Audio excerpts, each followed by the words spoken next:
Chapter 11. The sun was saying goodbye to the sky when I stepped outside. The wind blew particles of sand that stung my skin. My hair whipped behind my head, and I felt drops of Helter's blood shake loose. I took a deep breath and thought how good it was to be alive. Then I laughed like a sick drunk. I think I was losing my mind. It was about time. I was in shock. It was as if the bullet had gone through my own brain and out the other side. I felt a part of me that had been good and moral was forever gone. The guys were standing beneath a tree in front of the gym. Pepper shuddered visibly as I approached. Stan stared at me like he was seeing a stranger. "Hi," I said. "Did you do it?" Pepper asked. "Sure," I said. "Why not? It was probably in the script." "We have to find the rest of the story," Stan said. I laughed again. "Why? Tearing them up didn't do any good. Nothing's going to do any good. Why don't we just go sit in one of the classrooms and write our own stories? Who knows? Maybe Betty Sue will be pleased and give us a passing grade." "We have to know what's going to happen next," Stan said. "Nothing will happen next unless we make it happen," I said. "I say we plant ourselves in a field and act like cornstalks. Let the storm pass." "That might not be a bad idea," Stan said, "but we're not going to do it." He gestured back the way we had come. "We'll get flashlights to look for more pieces of paper." Pepper stopped him. "Shouldn't we bury Helter first?" Stan shook his head. "Helter will have to wait." We got flashlights, fresh batteries. I changed my shirt. I had whole stores to choose from. It was wonderful, a shopper's dream. I left all my bloody pants. They had become a part of me. We started again near Betty Sue's house and worked our way downwind. We walked unarmed like good little campers. The task should have been hopeless from the start, but it was amazing how many pieces of notebook paper we collected. By the time we neared the square, we had pocketfuls. Stan made us stop. He tried to put some of them together. More puzzles, I thought.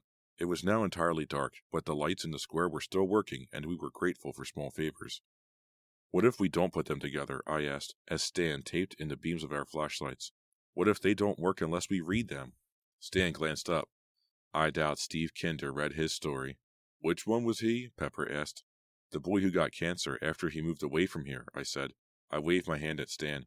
"Go ahead." Stan had been working for maybe 10 minutes when he stopped and frowned. "I think we've only got 2 stories here, not 3. "I hope it's me she left out," Pepper muttered. He looked over at me. "Just kidding." "I hope she did leave you alone," I told him solemnly, kneeling beside him. In the soft light, he was even more handsome than usual. I thought back to our first date then, and put my head back to stare up at the stars. A part of me turned cold and died. "Do you think there's anyone out here?" "No one human." There were no clouds in the sky, no haze, no smoke, and there were no stars either. Betty Sue must have failed to write them in. She probably knew how much I loved them. A strangled cry escaped my lips, and Pepper had to reach over and catch me, because I no longer cared if I fell. He cradled me in his arms and stared into my eyes. Then his own gaze lifted to the sky, and he too began to shake. I heard Stan's voice. "We have to believe her now," he said. I climbed out of Pepper's arms with difficulty and scooted over beside our class genius. "If she can take away the universe," I said, "she can do anything." Stan seemed beaten. "I have no answers for you." I touched Stan's knee. "Could she kill us tonight and bring us back tomorrow? Could she kill us over and over? Forever?" Stan put a hand to his head. "I don't think she can bring back the dead." "Why not?" I asked. He sat still for a moment, then twitched involuntarily. "Let's see what the stories can tell us." Stan worked for another few minutes. He could have worked for hours. I wouldn't have cared. I had stopped being aware of time. Who was to say there would be a tomorrow? The sun was only a star after all, and maybe Betty Sue could have moved it as far away as she wished, into another dimension if she so desired. Finally, Stan Reese had a story for us to read. It was about him. Soda Radar Goes to Sleep. Soda Radar was a court jester to Queen Beetle. Soda would tell his queen stories while she sat on a magnificent chair and sewed with her needles. She sewed dresses and cloaks, and sometimes they ended up on the fire and turned to smoke. Queen Beetle was wonderful, and Soda Radar was sometimes disrespectful. She told him, "Your stories have no rhyme, no sense of time, and that is the worst of crimes." Then she sent Soda into the woods to think of a story that would deliver the goods. She told him he had best get better, or she would tickle him with a feather. Soda picked up a stone and turned over a bone. He looked at all the things of the woods to make a story, but came no closer to true glory. Then he said to himself, "Queen Beetle is not so smart. I will tell her a story from the past, from a time that has not been marked. She will think it is mine, then she will treat me kind." He returned to the court of Queen Beetle and went to her private chamber while she sat sewing with her needles. "I have brought you a story of wonder," Soda said, "a tale that will ring in your soul like thunder." Then he told her about salt and pepper and a plate of late dinner, the story of kids and the end of time and cold winter. Queen Beetle smiled as he spoke, but inside her clasped hands she readied her needles for a poke. Soda did not know this and finished happy, thinking he had presented himself in a tone that was both clear and snappy. "I can see I kept you from being bored," Soda said. "I am happy you are pleased, and now I want my reward." Queen Beetle stood and her height was good. She said, "From day one you hovered near me like flies. You sing and dance, but really you think of it all as lies. Your story is not new, but old, and I have decided it is time you were sold." Then Queen Beetle took her needles and grabbed Soda's arm, and began to do him great harm. But he cried aloud and said, "Do not do this to me, your slave. I apologize, and promise never again to misbehave." Queen Beetle laughed and gave him her needle. "Poke yourself so that you bleed," she said. "Then I will take what is left of you and give it to someone who is in need." Then Soda took her needle and stuck it hard into his heart. His blood poured onto the floor, and after some time he had to close his eyes, and inside it grew dark. "Cheery," I said. "I love the upbeat endings," Pepper agreed. He patted Stan on the back. "None of it has to happen." But Stan was ashen. "I used to think of her as my queen," he whispered. "Why?" I asked. "Because she was so powerful," he said. "And you visited her whenever she wanted you to?" I asked. He nodded miserably. "I had no choice." "That witch," I said. Stan stood. "Excuse me, I have to get something from the drugstore." I jumped up. "What?" "I have a headache," he said. "I need some aspirin." "We'll go with you," I said. He stopped us. "It's not necessary. I'll be back in a couple of minutes." He handed us the remainder of his notebook scraps.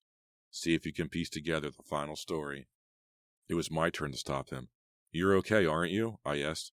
He smiled. Such a nice guy. The best, really, of all of us. "Sure," he said. "Don't go picking up any needles," I said. "I'm serious." He nodded, but there was no life in the gesture. "I understand." Stan slowly walked away in the direction of the drugstore, the one beside the bank. Just before going inside, he stopped at a newspaper rack. He fished inside his pocket for change and bought himself a paper. Then he went inside the drugstore. "I think I should go with him," I fretted to Pepper. "You might want to stay with me," Pepper said. He was already on the ground, fiddling with the scraps Stan had left behind. The wind was hassling his efforts. There was sand in his hair, and I brushed it out.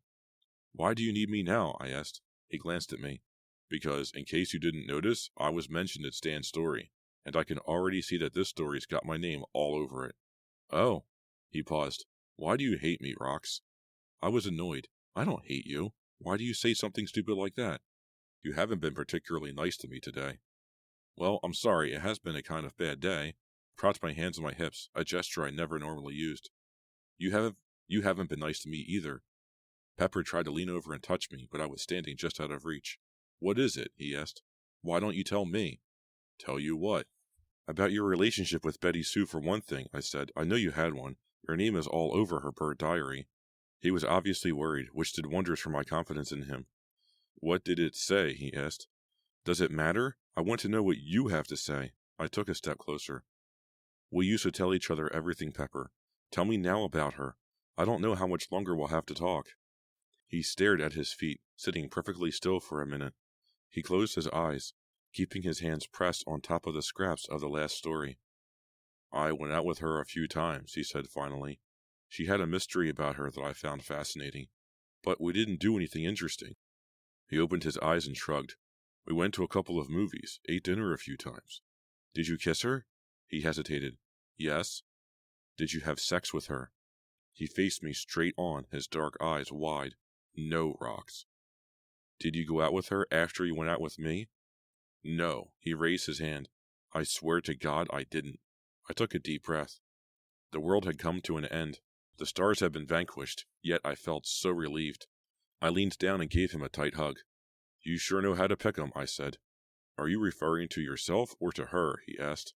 I let go of him and stood straight. "Both." I glanced at the drugstore. "Stay here a second and put the rest of the story together. I want to check on Stan." Pepper started to get up. "Don't you want me to come with you?" Once more I was breaking the cardinal rule of real-life horror, but I answered without hesitating. "No." I passed the newspaper stand as I approached the drugstore. The Salem Herald. Circulation 4015 if something was happening in town. The bin was empty. I wondered if Stan had taken the last copy. I opened the door to the drugstore and went inside. The lights were out. Stan had not bothered to turn them on, but enough illumination came in from the square lamps to keep me from bumping into things. Stan sat on the counter near the front, his legs dangling down, leaning back on his arms. One page of the newspaper rested on his lap. "Hi," he said softly. "How's the headache?" I asked. "Better. Did you take something?" "Yeah." "Good." I sat down on the floor at his feet, looking up at him in the silent dimness. He appeared more at ease than he had a few minutes earlier, and that made me relax. "So, what's new in the news?" I asked. He nodded with his head for me to take the paper off his lap. Apparently, he was too comfortable the way he was sitting to move. "It's only the first page," he said. "Is it today's paper?" I asked, reaching out for it. "Tomorrow's." I froze as I touched the paper, afraid to take it. "How's that?" "It has tomorrow's news in it," Stan said. "Have you read it?" "Yes." "Is it bad?" "Yes." I sat back on my butt. I had the single sheet in my hand, just the one. I turned it over without reading the headlines. Blank. Betty Sue had not wanted to waste ink. I turned to the front. The headlines. Destiny. Tragedy strikes 5 local teens. Beneath the caption were 5 small pictures. Senior pictures that would be in the yearbook when it came out in a month or so. Leslie's picture, Helters and Peppers, and Stan's. Mine too. I wasn't smiling as the others were. "Should I read the article?" I asked. "There's only the first half of it," Stan said, "but it's interesting." "Interesting," I muttered. I began to read. 5 Salem teens died yesterday. Leslie Bell, Helter Skater, Stan Reese, Paul Pointzel, and Roxanne Wells. Each death appears to be an isolated incident, unconnected to the others, but local authorities are not dismissing the possibility of a group suicide pact, although not all the deaths were apparent suicides. Leslie Bell died in her garage at approximately 2 in the afternoon when the gas tank of her car exploded. Her parents were out at the time. It appears Leslie was trying to pour extra gasoline into her tank from a can of fuel her father reserved for supplying his lawnmower. There is speculation that she had a cigarette in her mouth at the time of the incident, although her parents deny that she smoked. It is thought that she died instantly. Nobody else was injured in the explosion. Helter Skater died at Salem High when he either intentionally or accidentally shot himself in the groin and the head with a Colt .45 revolver. His body was found in the girls' shower room Saturday evening. Authorities don't know how he came to be there. Stan Reese's body was found at approximately 10 last night in his bed. His parents were home at the time, but didn't know there was any problem with their son. Police are saying Stan was a probable suicide because both his wrists had been slit, but there was no note as is usual with suicides. His parents felt that Stan was still distraught over the suicide of Betty Sue McCormick, who only 4 weeks earlier doused herself with gasoline and lit herself on fire. The 4th victim to be found was Paul Pointzel, who died at... Please turn to page 3, Tragedy. "She would just end it there," I complained. "I don't know," Stan said softly. "Maybe she didn't write it. Maybe it's the way it will be written." I set aside the page. Actually, I dropped it, and it floated softly to the floor. "So we know the truth at last. We're dead. We don't have to worry anymore. It's over." I felt like crying right then, but my tears were used up. Did I believe my own words? I hoped not. Death couldn't feel this awful, I thought. Not if there was a God. But what if there wasn't? What if the soul did survive for eternity, but in a careless chasm where no divine will reigned supreme? That would truly be hell. We would be forever at the mercy of Betty Sue's wicked games. "Maybe we're not dead," Stan said, "and not alive. Maybe we're somewhere in between. Is that possible?" "I don't know." I forced a chuckle. "One thing for sure, I'm not letting you go near your bedroom." He yawned. "That's too bad. I feel like a nap right now." I stood up and stretched. Pepper's trying to piece together the other story. Maybe we should get back to him. "Would it be okay if we sat here a little longer?" he asked. He sounded so sad I didn't have the heart to say no. I sat back down. "Sure, whatever you want. Do you have any new ideas on what we should do next?" "Explore the truth," he said. "What do you mean? What truth?" He sighed and let his head roll back on his neck. His arms were still behind him, supporting him. He was breathing hard, but I figured it was because the stillness inside the drugstore was claustrophobic. Of course, so was the night air outside, beneath a starless sky. "Betty Sue called me over to her house the last day of her life," Stan said in a dreamy voice. It was not one of those times when I felt I had to go see her. Still, I wanted to say no to her. She sounded strange, even for her, but she said I had to come. She needed my help. What was her problem? I asked. Stan grimaced in the shadows. She was pregnant. She told me the minute I walked into her bedroom.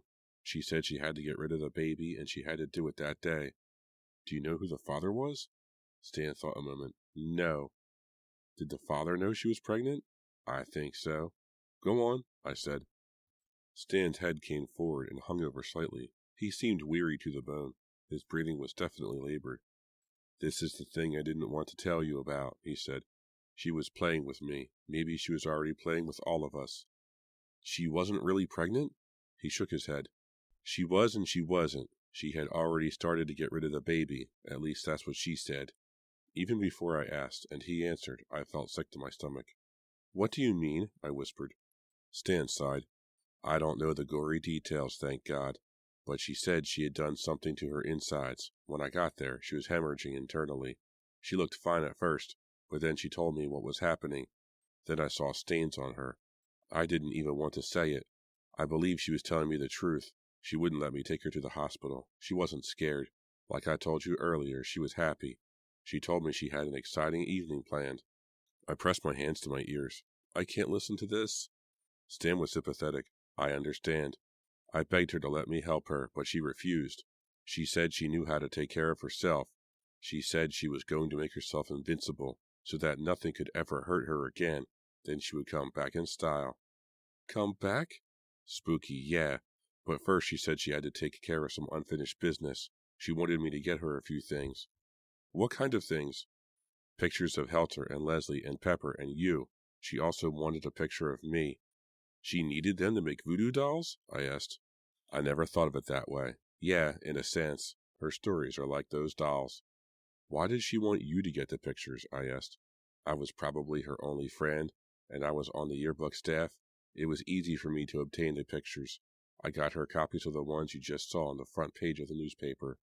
Why did you do it? I asked. I didn't know she was planning next month's news. He shrugged. I don't know if I had a choice in the matter. Why didn't she get them herself? That's an interesting question. I believe she wanted me to know what she was up to so that when we ended up here, wherever we are, I would suspect that she had something to do with it. Did she say anything else that led you to believe she could work such a major miracle? Two things. She told me just before I left that her butterfly jar could be any size she wanted it to be. He sat up straighter, and it was a major effort. He was dozing as he spoke. That's why I didn't want you to try to leave town. I didn't think you'd be able to. You thought we'd run into a glass wall. Something like that, he coughed. All day long we've been flying in tiny circles, and dying, he added. It's been hot today. What was the other thing she said? I asked. He raised his head as if it weighed a ton and met my eyes. You went to Foster this morning to get an abortion, didn't you? I was shocked that he'd know. Did Pepper? No, he interrupted. I knew because she told me that there would be another like her, and that she'd use this other to screw tight the lid on her jar. What does that mean? Since we're talking about Betty Sue, I'd venture to say she needed you and your situation as an important ingredient in her curse. But I didn't get an abortion. I couldn't go through with it, and got up and left in the middle. Stan's head jerked up at the remark. In the middle. Before the procedure got started, I clasped at my abdomen. All day long, I had had no ill effects from what the doctor had done to me. I felt safe that I had changed my mind in plenty of time. Yet now, ever so faintly, I felt a cold liquidy sensation in my guts. It crept from the right to the left, like an icy finger across my intestines. I shook it off. It was probably just Stan's story, I reasoned. It was enough to make anybody's stomach turn. I didn't mean to pry into your private business, Stan said. No problem. Did you see her again after you left to get the pictures? No, she didn't want to see me. She wanted me to get the pictures, put them in an envelope, and slide them under her bedroom door, and that's what I did. How come you didn't tell Betty Sue's mother what was wrong? She wasn't around. You should have told someone. Stan gestured helplessly. She didn't want me to. Was Betty Sue in her room when you returned with the pictures? Yes, I called to her, but she didn't answer. I think she was writing, probably these stories. Stan raised his head once more, and I was surprised to see tears streaming down his cheeks. Oh, God, he whispered. Stan? He sniffed. You know, everyone thought I was pretty smart. I was a nerd, but I had respect. People didn't make fun of me. They liked me, and I liked them. My life was pretty good. It was a great life. Stan shook his head sadly. It couldn't be great because deep down inside I was a coward. I knew what was right and I knew what was wrong. I knew everything connected with Betty Sue was wrong, but I did what she said because I was afraid of her. His voice cracked. I should never have brought her those pictures. It wasn't your fault. I got up and stepped to his side. Come on, let's get out of this drugstore. It's got bad vibes. Let's go see Pepper. The night's young. We'll think of something to do. It'll be okay. Stan refused to budge. I can't go, he mumbled. Come on, I said, tugging at his arm. We'll make a plan. I stopped. I had stepped into a dark puddle. It was coming from the back of the counter, through the druggist's walkway. A whiff of a sickly copper odor touched my nostrils and stabbed right into my heart. I leaned around where Stan sat and saw that the puddle formed from twin trickles pouring off the counter, and following the course back a bit further, I realized that Stan had slit his wrists and was bleeding to death right now. Stan, no, I moaned. I'm sorry, he whispered as he sagged into my arms. I caught him before he could fall. He was cold to the touch. He continued to weep. I had to do what she said. But why? I cried. I don't know why. It's always been this way. He coughed some more and buried his face in my chest. I believe I felt his heart flutter in his chest. It was probably low on blood to pump. It was amazing Stan was even conscious. The puddle soaked the entire space behind the counter. I wanted to save you and Pepper from her, he said pitifully. I hugged him tight. You did your best. I kissed the side of his face. Can't we try to stop the bleeding? It's too late. He sat back slightly, wrapping his bleeding arms around him, shivering. I'm so cold. Why is she doing this to you? You were her friend. Maybe that made me her worst enemy. I was the only one who knew her secrets and still liked her. I had to be gotten rid of. I ran my hand through his hair. Is there anything I can do for you? He nodded. Put me in my bed when I'm gone? I began to cry. Then it will be just like the paper. Then she will have won everything. He cried with me. She has won. No, I won't let her. I grabbed his shoulders and he shook in my hands like a rag doll. You can't die yet. You have to tell me how to stop her. But I had apparently waited too long for my emotional plea. Stan tried to speak, but collapsed in my arms. I laid him back on the counter. He gasped for air. His skin was white as marble. The vampiress had claimed another victim. Damn her to the deepest hell. He gestured me closer. I pressed my ear to his lips to catch his last words. He smiled weakly. I always had a crush on you, he said. I'm glad you passed your math class. I buried my face in his chest. I always had a crush on you, Stan. But I didn't know if he heard me. He didn't answer. And when I sat back up, his eyes were open, staring at a distant ceiling that covered the visible stars. I closed his eyes for him and folded his arms across his chest. Goodbye, old friend, I said.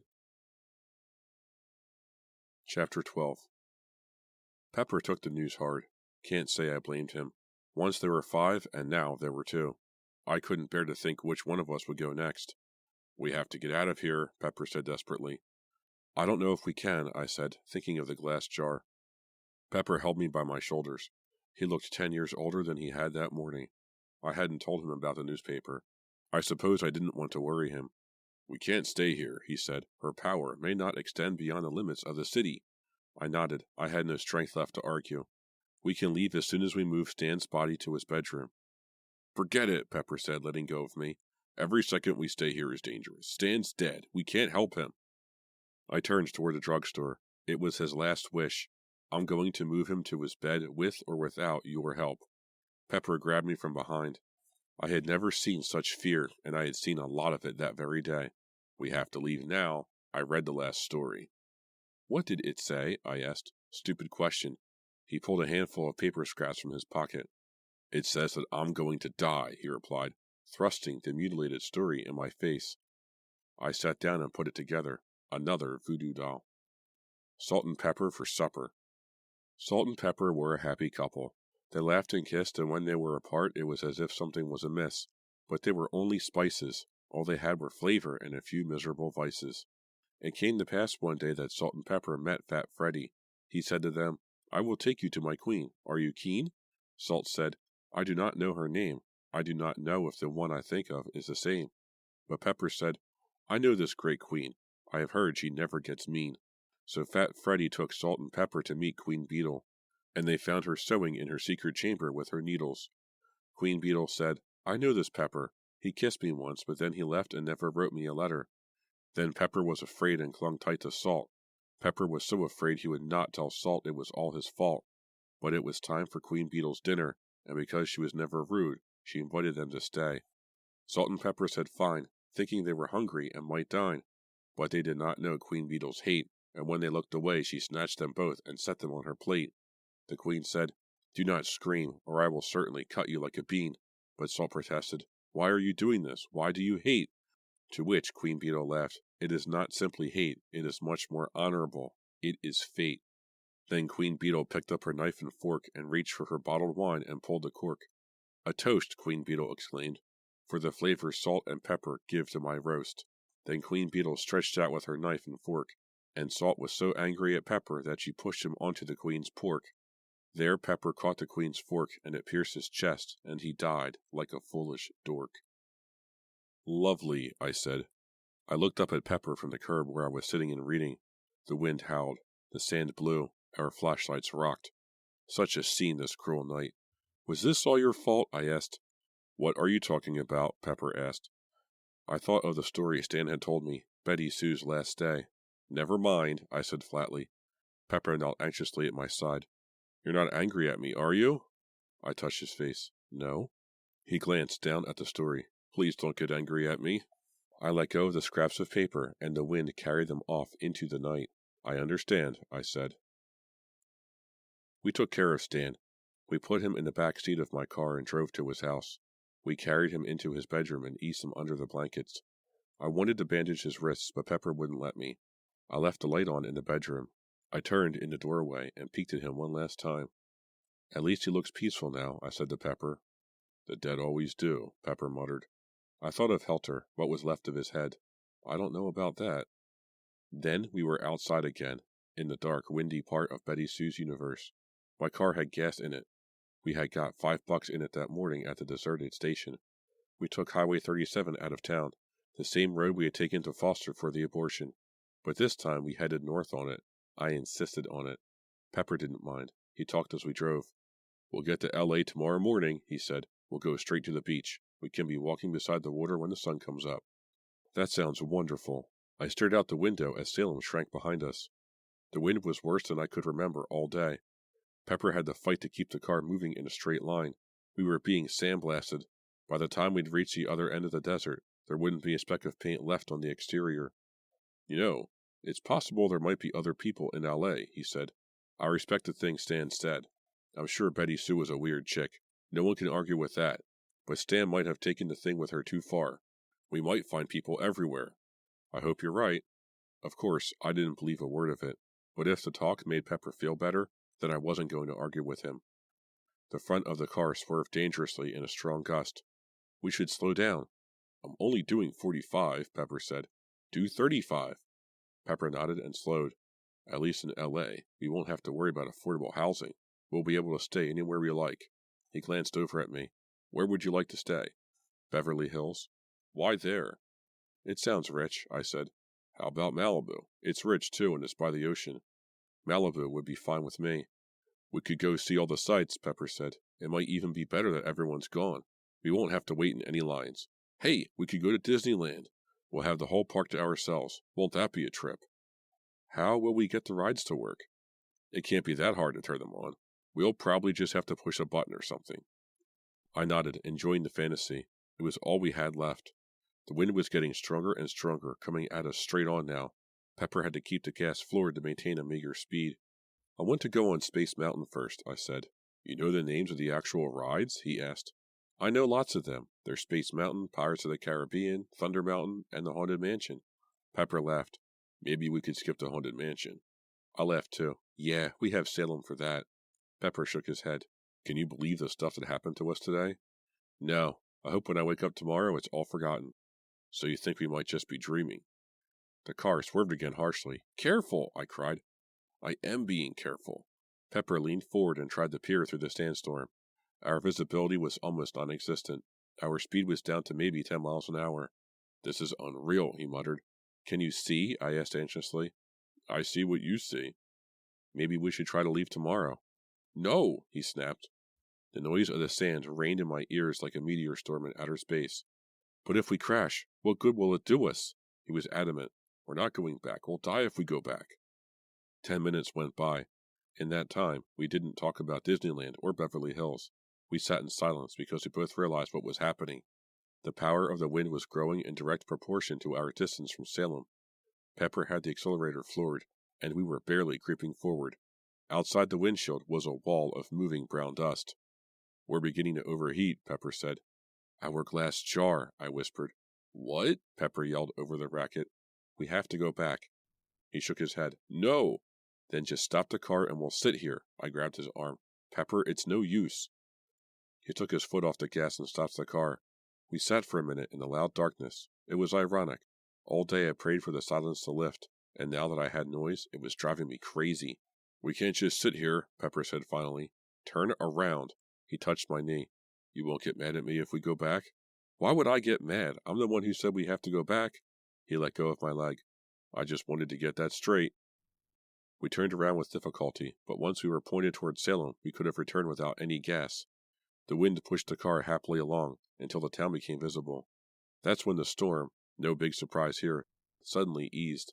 As we crossed the city limits, a feeling of despair swept over me, like that of falling into a bottomless well, where no matter how long you dropped, you never hit bottom.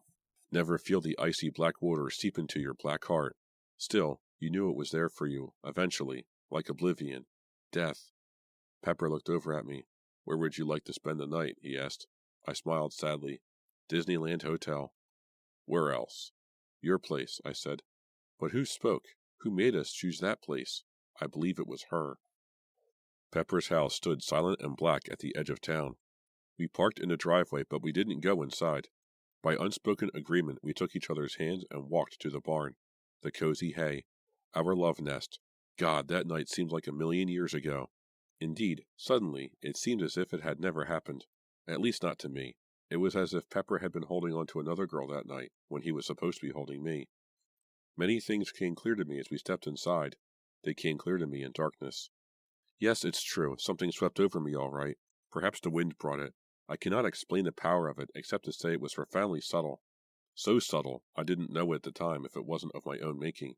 I experienced the clarity of a cruel kind. Pepper lit a lantern and hung it on a brown wooden beam. I sat in the loft of hay and lazily swung my legs. Up and down, back and forth, I was thinking. I wished I could stop. Our thoughts had been our enemies all day. If we just decided to lie down and take a long nap when we met at the ice cream parlor, we would have all been still alive. But perhaps that was not our fate. Pepper sat beside me and put his arm around my shoulder. What's the matter? He asked. Nothing. You look sad, he said. I am. Very sad. He nodded. At least we're together. I looked at him. The blue-green prairie in his eyes. The sunshine in his mouth. My Pepper. I looked at a stranger.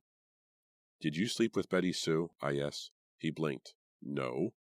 I took his arm off my shoulder and stood staring down at him. Did you have sex with her? I demanded.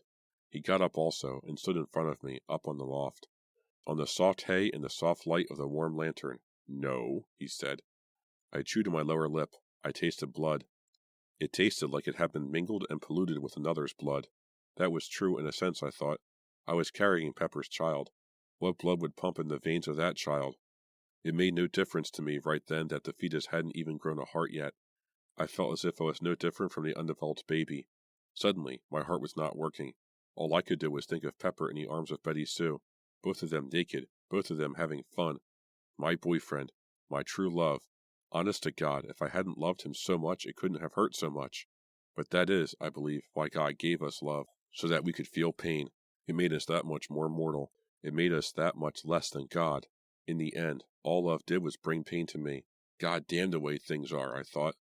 I took a step closer to Pepper. You're lying to me.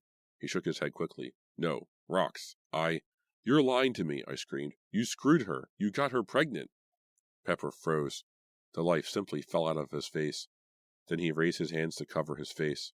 And I was glad. I didn't want to have to look at him. It disgusted me when he began to weep.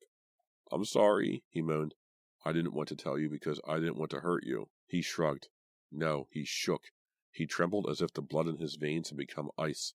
"It was just something that happened. I didn't plan it. I didn't care for her at all." I pulled his hands down from his face. I screwed my face up into his and breathed fire on his shame. "All I want to know," I said with deadly calm, "is whether you screwed her before or after you screwed me. Tell me the truth. Don't lie to me.